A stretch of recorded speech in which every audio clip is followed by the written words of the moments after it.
hii lazima nikuulize. Una find right now kuna youths, most of them, a number of them wako saved, yes, but hawako proud kusema mbele ya watu. What's your take on that? Unajua, one thing I know is that by the time mimi niliokoka unajua kama wewe ni mse wa form, ulikuwa mse wa form before ukiokoka ni kama form ziuisha, because form zao zilikuwa against the word of God, pombe, all that, so unapata hauna form, and most people wana like wanajiseclude, wanasema maze ndo nipate form, acha nikanyagie kuokoka. Ameokoka ndio, lakini hataki kusema juu ya form. Ama unapata kama ni msiako college ama high school, unapata na akiwa shule hajaokoka, akikuja home ameokoka. So it's something I learned, that you don't have to live up to the standards of men. You have to stand and live up the standards of God, not even your own standards. Unajua, when you give your life to Christ, inamaanisha you are inviting his life into you, so you live up to him, not up to yourself. So life unaishi si life yako, ni life ya God. So you have to live up the life of Christ, and when you live up the life of Christ, you don't have to watch wase wanasema nini. Of course somebody somewhere, kama ni mse yako desperate na groups, of course uta lose wase. Kama ulikuwa ring leader, una lose ma followers. Sometimes you have to make the hardest choice, though it's painful sometimes, but you have to make the hardest choice. Unaweza para hata kama ni mse anaokoka na ni mse ana work, you even lose the job. You can even lose the deals just because you gave your life to Christ. Unaona? Ama kama ni mse anataka kupea pesa, anaweza sema acha badala ya kupea pesa anasema acha nikupe hiyo pombe ni 3,000 badala ya kupea pesa. Why? Utachukua pombe ama utakataa? So it's a matter of decision too, but also there are many factors that contribute to vijana wengi not to identify themselves as born again. There are many factors. There are many factors. For example, unapata mse kama ni youth and anaona like kukua outdated, wokovu ni outdated, so anaona jumini kijana nafaa nivunje mifupa, anaamua tu wenyewe wazee, acha tu nikunywe kidogo, nikirudi home takuwa fiti. Unajua, when I gave my life to Christ too, I used to live that life. For my first few years, I used to live that lukewarm life. Mchana uko hivi, usiku uko hivi. Mchana uko hivi, usiku uko hivi. Utoke kwa nyumba uende ukule jaba, urudi, ubrush meno, uko sawa. And yet, you identify yourself as born again. So in as much as unaweza pata msee anaji-identify, anasema nimeokoka ndio, but huyu jamaa ana live up na standards za God kweli? Life yake ina show Christ kweli? Unajua, it's not enough to be a Christian. You might be a religious person, but now, do you have the essence of God? Hiyo ndo swali. Do you have the essence of God?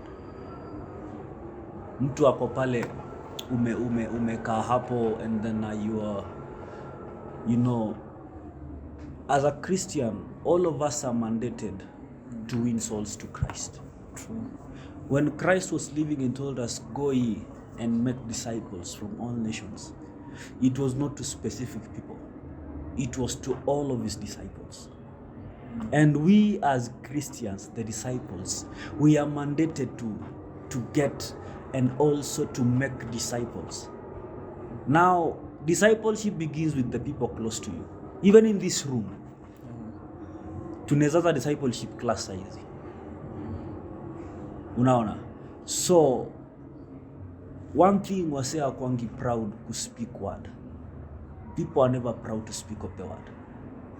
And right now, what God is looking for is young men and women who will stand up for him. And trust me, God can never defend whatever he never started. True. he can never defend. So if you cannot stand up for him, stand up for the gospel, speak the truth, trust me, even in times of trouble, God cannot stand for you. Because when you read the scripture in Matthew 10:33-34, anasema there are people who reject me.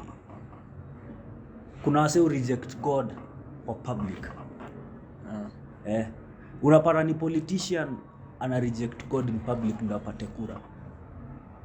But now Jesus Christ is saying, I will reject you in front of my Father. So unajua the worst thing is not to be rejected by your own parent. The worst thing will be for you to not be in heaven. Be rejected by Christ. Unajua the purpose of Christianity is not to just live a life full of privileges than other people. No.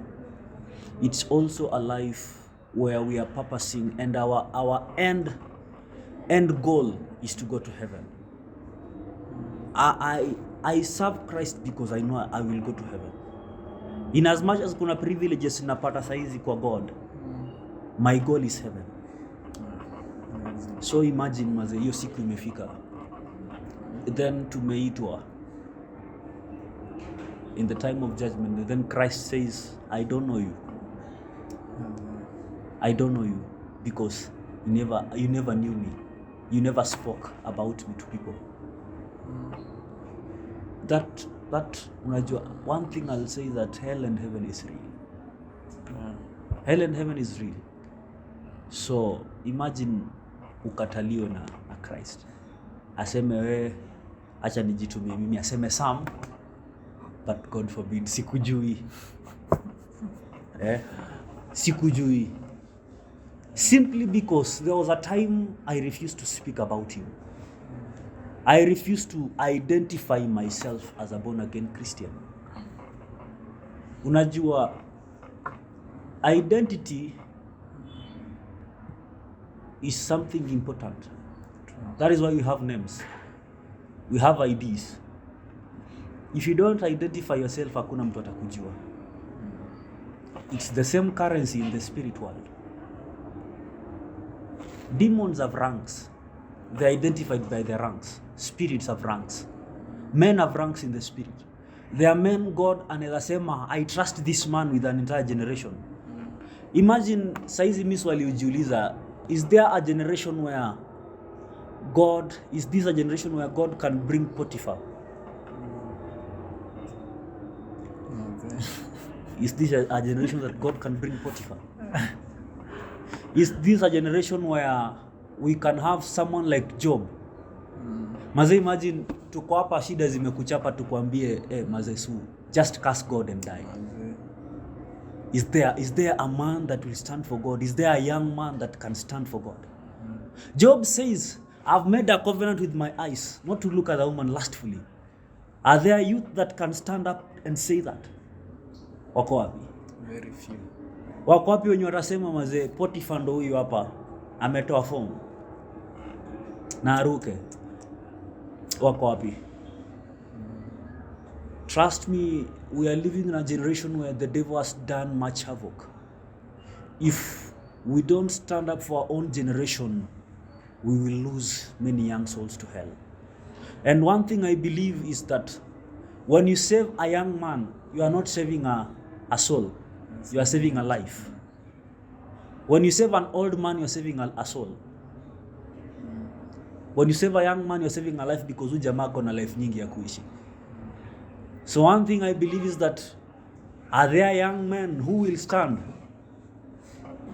Are there young men who will stand and raise a cry for purity? Waseme no. Not to lust, not to masturbation, not to porn, not to fornication, not to immorality. Are there young men who will stand? One thing I believe in this current generation is that we are not going to rise on the wings of finance, of which it's part of what propels our ministry in God. But as a young generation, we can only rise on the wings of purity. Purity is the key thing. Unajua, one thing yenye nafanya mayouth wengi hawataki kuja identify na God is because wanajua purity yao iko compromised. compromised kabisa. And right now, speaking of purity by the way ni kitu wide sana. It's something wide. As elaborate pia ndio sote wasikie. Purity is something wide. Purity is something wide. Unajua, right now immorality is everywhere. Pornography is everywhere. I'm sorry to say this, but even some ads zinakuanga seductive ndio mtu anunue kitu. Hata kama ni kujipaka mafuta. Hata kama ni Aremis. Okay, si Aremis. Hata kama ni mafuta. Lazima tuonyeshe mtu wako karibu almost ndethe. Ndio mtu aone yenyewe mafuta ni sawa. Kama ni mwanaume lazima akuwa ametoa t-shirt, ametoa kifua nje. Where lust is everywhere. Wanasema sex sells. So wanatumia that idea kusell mavitu zao. What are we going to do in this generation to ensure that we stand for purity? Purity in our songs. Unajua, of course you have to support Kenyan music. As a Christian, I support Kenyan gospel music with biblical content. Unajua kuna wimbo saizi sijui ziko na nini by the way. Hata mimi vitu zingine sielewangi. Sikia hata sisikii. And what I can say is songs right now they are not presentable songs like in the old days. If I look at the songs that our parents used to listen to, they are songs that had meaning. Right now, one thing that is happening in our songs is that men are using women as sexual objects to satisfy the untamed lust of men, while women are using men as sex machines. That's why unaweza pata kijamaa kimeunga kwa wimbo, and then you see women who are almost naked in the same song. When are you going to raise a cry for purity, that we are going to stand for Christ? Najua msee anasema, why is it written in the Bible that someone afai kukaa hivyo, afai kufaa hivyo like mbele ya watu? What do we do? Iko kwa Biblia kweli? Iko kwa Biblia kweli? Now that is it's something that needs to be focused on, and majorly I think in as much as we are targeting on the servants of God to do the bigger task, also parents have a role to play. Unajua, one thing I believe about children is whatever you feed them, it grows. And even biologically, whatever you feed grows. Ukimwagilia mti maji inakuwa. So whenever you introduce a young boy or a young girl to dirty videos as a young kid, mtu yaki grow, hizo vitu zina grow na yeye. Some kids are exposed to lust at a young age. At a very young age. What do you do? Hey, thank you, so allow me to cut it short. Elaborate with it. We thank you for sharing with us. It was deep and we really appreciate it. Thank you.